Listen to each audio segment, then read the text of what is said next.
Hi everyone, and welcome to another episode of Knights 101, where we introduce the characters and themes of Saint Seiya. And today I'm going to talk about a god saint, more specifically Aries Mu, who's the guardian of the Aries Temple, or the first of the 12 palaces.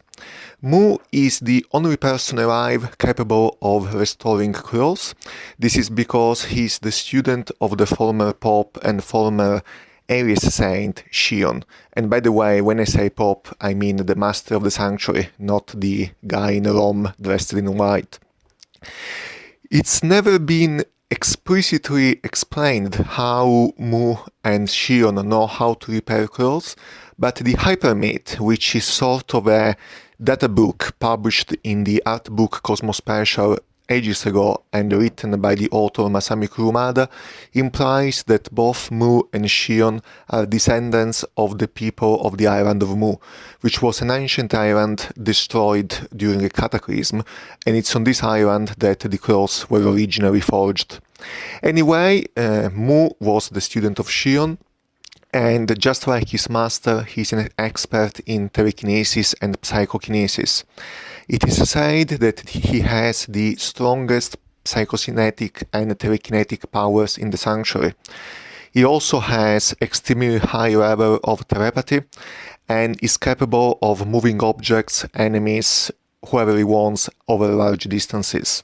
We see his psychokinetic powers at the beginning of the Sanctuary arc in the Knights of the Zodiac series, when he easily and effortlessly blocks Seiya and his friends, making them unable to move. This is something that was actually added by the Netflix series, but even throughout the original series, Mu's mental powers are so great that even other powerful god saints admit that in that one area he is the strongest of them all. Mu is a very calm and reflective type of character. The Netflix Knights of the Zodiac series made him a bit more impetuous, but the original series states several times that he is a very reflective person, someone who's not quick to anger and doesn't act unless absolutely necessary. He is often in contrast with the more exuberant characters such as Rio Aioria or Scorpio Miro, but despite their different personalities, they all respect him very much because he's usually a very wise and well-informed person. He is very close to the ancient Libra Knight, Doko, and that's because Doko was, and still is throughout his life, a friend of Mu's master Shion. So Mu has a huge amount of respect for Doko, and we can see this when he travels to China to protect Doko against the attack of the Cancer god saint Death Mask. Mu is also the one who usually carries Doko's orders to the other god saints, and when Doko acts as the new master of the sanctuary, Mu is somewhat his intermediary. He also has very close relationships with Rio Aioria and Virgo Shaka, but the god saint he's probably closest to is his next door neighbor, the bull god saint Aldebaran. And Mu and Aldebaran are very different in terms of character and personality, but they seem to get along really well. And this is something that was a little bit expanded in the Knights of the Zodiac series, when we see Mu and Aldebaran going off on a side mission to the Star Hero to discover the identity of the current Master of the Sanctuary. Now, despite his peaceful and calm personality, Mu is not weak at all. He only fights when absolutely necessary, but when we do see him fighting for real, everyone states his Cosmo is incredibly powerful and almost scary. In the original series, he never fights until the very last arc, which is the Hades arc, but at the beginning of the Hades arc, he shows all his power. And to put things in context, at the beginning of the Hades arc, Mu is attacked by Cancer Death Mask and Pisces Aphrodite, who have been revived by the power of Hades, and despite being alone against two former god saints, Mu manages to completely annihilate them all using his incredibly powerful techniques. Mu has the strongest defense in the sanctuary alongside Shaka's Khan, and Mu's defensive technique is called the Crystal Wall. This is something he inherited from his master Shion, and is basically a wall of Cosmo, which doesn't just stop any enemy attack. It's not a simple barrier, but it can also send them back. So attacking the crystal wall is extremely dangerous for the attacker, even more so than for Mu himself. He also has an indirect attack, which is called the Starlight Extinction. It basically creates a wall of light, and whatever is engulfed in the light eventually disappears.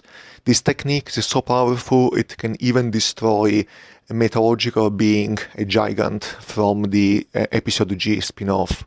And he also has a direct attack, which is the Stardust Revolution, which is sort of a meteorite shower, if you want, completely annihilating the enemy. So he's very complete, both in attacks and in defense. And to top it off, he has his psychokinetic powers I mentioned earlier, which he can use against an enemy. And we see them in full display in the battle against the Spectre Papillon Mu. And Papillon is the most powerful telekinetic from the Hades army, but even he is no match for Mu, who's so much stronger. He eventually takes full control of the battle and completely defeats Papillon. Having said that, despite his incredibly powerful Cosmo, Mu is not the strongest of the gold signs. Every time he's up against Gemini Saga, he seems at a disadvantage, and he also seems to admit that Virgo Shaka is even more knowledgeable than he is, and he often asks him for counsel. Despite all this, though, Mu is usually regarded as one of the strongest gold signs, probably easily in the top 5. He also doesn't have any glaring weakness, and he's only defeated by enemies who are far more powerful than him, but it's never due to a mistake on his part. Now, Mu has a little student called Kiki, and Kiki is the one who will inherit the Aries clothes. We don't know the exact nature of their relationship. I mean, they're obviously master and student, but it's implied that Kiki is also a descendant of the island of Mu. So it's possible that Mu belongs to some village or some hidden population from which the future takers of the Aries cloth are chosen. Eventually, Mu appears to die at the end of the Hades chapter. He sacrifices himself alongside the other gold signs to create an opening in the Waving Wall and allow Seiya and his friends to go on. But in Saint Seiya, you never know, it's possible we will see Mu again at some point in the future.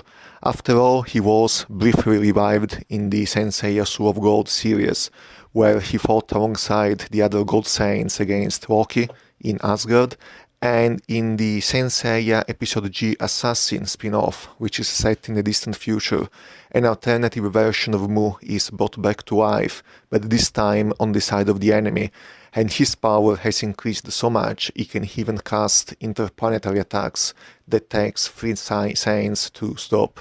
But I'm getting ahead of myself. For the moment, this is enough. This was Aries Mu from Knights of the Zodiac in the Knights 101 series. As usual, please subscribe to the channel, hit the notification bell, share this video, put a like, comment down here, everything helps, and I will see you all next time. Bye!